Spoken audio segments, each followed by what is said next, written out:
নমস্কার বন্ধুরা, আমি বিদিশার দিনলিপিতে আপনাদের স্বাগত।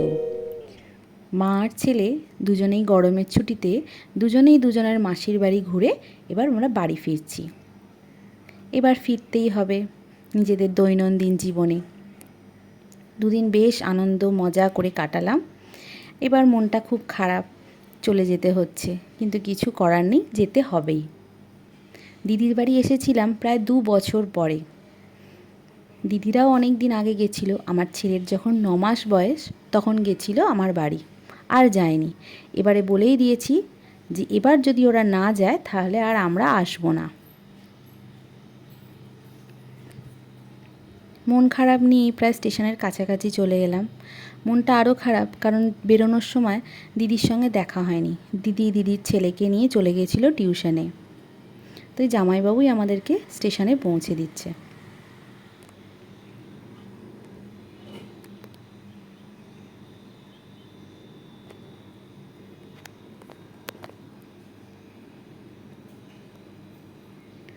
চলে এসেছি স্টেশনে।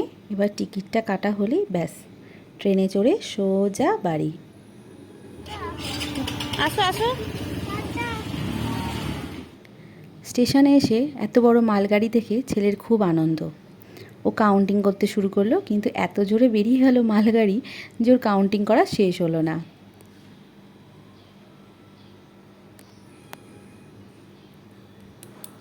ট্রেনের জন্য ওয়েট করছিলাম। ওয়েটিং রুমটা বেশ বড়, পাখা চলছে, কিন্তু হাওয়া একটুও গায়ে লাগছে না, এত গরম। তো আমার জামাইবাবু ট্রেনটা চেক করছিল যে কোথায় আছে। দেখে কি ট্রেন এখান থেকে ছেড়ে বেরিয়ে পরের স্টেশনে চলে গেছে, মানে আমরা ট্রেনটা মিস করেছি। তো জামাইবাবু তাড়াতাড়ি করে আমাদেরকে বলল যে চলো আমরা ব্যান্ডেল থেকে একটা ট্রেন ধরে নিই, 4:05 একটা ট্রেন আছে। তখন ঘড়িতে বাজে অলরেডি 3:50। বেশ তাড়াহুড়ো করেই আমরা বেরিয়ে পড়লাম ব্যান্ডেলের উদ্দেশ্যে, এবং জামাইবাবুও খুব সুন্দরভাবে বাইক চালিয়ে খুব সেফলি আমাদেরকে ব্যান্ডেল নিয়ে গেল। চলে এসেছি স্টেশন। নামতে গিয়ে দেখলাম যে 4:03 বাজে আর ট্রেনের টাইম 4:05। বেশ দৌড় দিলাম জোর একটা ছেলের হাত ধরে। ট্রেনে বসলাম আর ট্রেনটা ছাড়লো। দুপুরের টাইম, তাই ট্রেন বেশ ফাঁকা। হয়তো ব্যান্ডেল থেকে ছাড়ছে বলে ফাঁকা, পরের স্টেশনগুলোয় মোটামুটি ভর্তি হয়ে যাবে। না, এটা তো হুগলি স্টেশন আসছে, এরপরে হচ্ছে চুঁচুড়া বুবার বাড়ি স্টেশন। ঠিক আছে, এখানে আমি পড়তে আসতাম, বুঝলি? এই যে স্টেশনটা, এখানে আমি পড়তে আসতাম। ছেলের ইচ্ছা ছিল এই ট্রেন থেকে নেমে ও ওর বোনের সাথে দেখা করে আবার এই ট্রেনই ধরবে। ছোট মানুষ তো, তাই বোঝে না। আর ট্রেন চলেছে নিজের ছন্দে।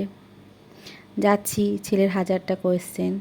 আর এই দিকেই না আমার মায়ের মামার বাড়ি, আমার মায়ের দিদির বাড়ি, আমার মায়ের মাসির বাড়ি, সব এই একই দিকে।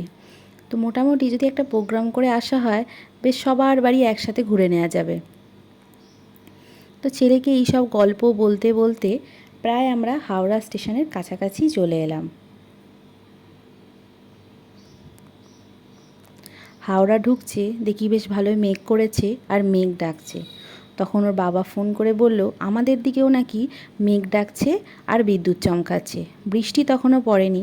তো ছেলেকে নিয়ে একা যাব, খুব চিন্তা হচ্ছিল যে সেফলি যেতে পারবো তো। আর হাওড়া স্টেশনে ঢোকার আগে ট্রেনটা আবার দুবার দাঁড়িয়ে গেল, বেশ অনেকটাই লেট করলো।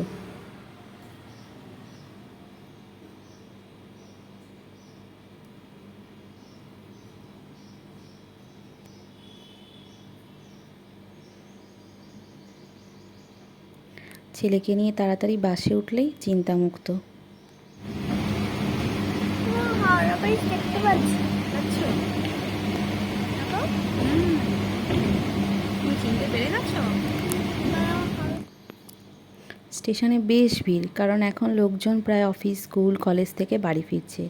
আর ট্রেনটা দিয়েওছে সেই 7 নম্বর প্ল্যাটফর্ম। এখন অনেকটা আমাকে হেঁটে হেঁটে যেতে হবে ছেলেকে নিয়ে, তাই খুব তাড়াতাড়ি গেলাম যাতে তাড়াতাড়ি করে গিয়ে অন্তত বাসটা পেয়ে যাই। বাসে ওঠার আগে যেন বৃষ্টিটা না আসে। তো তো বাসে উঠে গেছি, একদম ফাঁকা বাস ছিল, আমি আর আমার ছেলেই প্রথম উঠলাম, তারপরে অনেকটা পরে একজন উঠলেন। আমার আবার বাসে উঠলে একটু গা গোলায়, তো এই পাঁপড়টা কিনে নিলাম, মুখে দিলে আর কিছু মনে হয় না।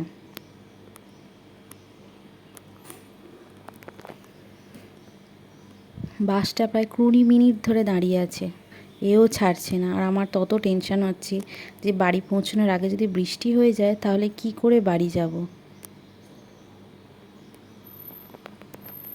সবাই চিন্তা করছে, দিদি, মা, সবাই খুব চিন্তা করছে, বারবার ফোন করছে। হাওড়া ব্রিজে উঠে একটু মনটা ভালো হলো। মা গঙ্গাকে দেখলে প্রতিবারই মনটা খুব ভালো হয়ে যায়। আর প্রত্যেকবারই ছেলেকে একটা আশ্বাস দিই যে তোকে এই লঞ্চ, স্টিমার এগুলোতে চাপাবো, কিন্তু এখনও পর্যন্ত চাপিয়ে উঠতে পারিনি। দেখি এবার চেষ্টা করব ওকে এগুলো চাপানোর। আসলে কি হয়, শুধু বাড়ি আসার উদ্দেশ্যেই আমাদের হাওড়া আসা হয়, কিন্তু কোনোদিনও ঘুরতে আসবো এই ভেবে এদিকটা আসা হয় না।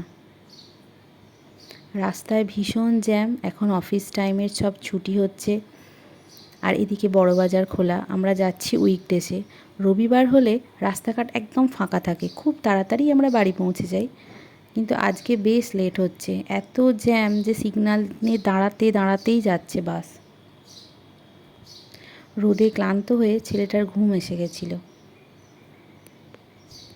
জোর করে জেগে থাকার চেষ্টা করছে। আমি তবু বলছি একটু ঘুমিয়ে নিই, তাহলে দেখবি ভালো লাগবে। অনেকক্ষণ চেষ্টা করলো জেগে থাকার, কিন্তু শেষ পর্যন্ত না পেরে বেচারা ঘুমিয়ে গেল।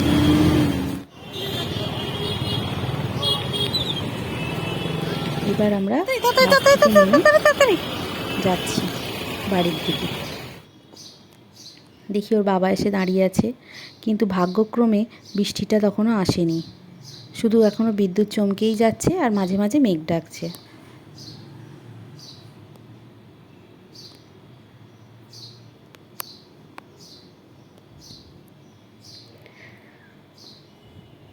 এই সমস্ত ফাস্ট ফুডের দোকান পেরিয়ে এখন বাড়ি যেতে হবে।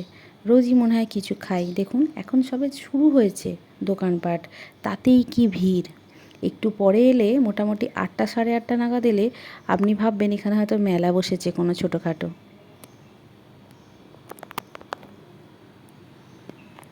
এইদিকে স্টলগুলো ফাঁকা, কিন্তু একটু পরে জানি এগুলো মোটামুটি ভিড় হয়ে যাবে। চলে এসেছি বাড়ির কাছাকাছি। কি শেখাচ্ছি এখানে? ক্যারাটে।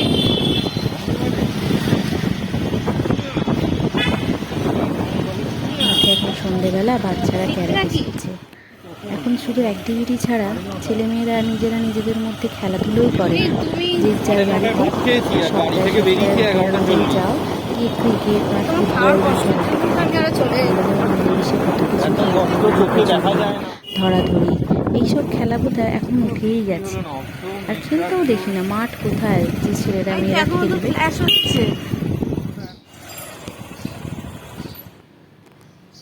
এই যে দেখুন, আমার বাড়ির সামনের মাঠে পুজো হচ্ছে।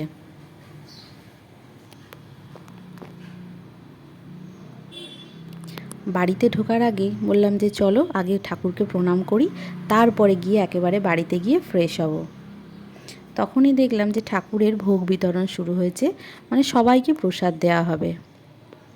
আমি একেবারে প্রসাদ নিয়ে উপরে চলে যাব ভাবলাম।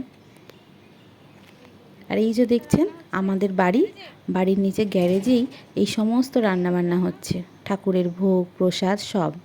আর রান্নাটা হচ্ছে আমাদেরই গ্যারেজে।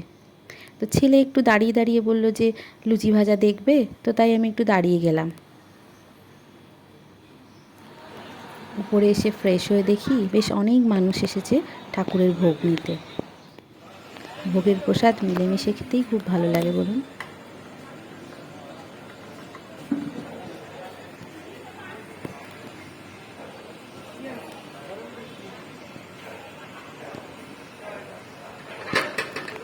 সব টিউশন থেকে ফিরছে, কেউ অফিস থেকে ফিরছে, ফেরার পথে একটু ঠাকুরের ভোগ নিয়ে প্রসাদ নিয়ে যে যার বাড়ি যাচ্ছে।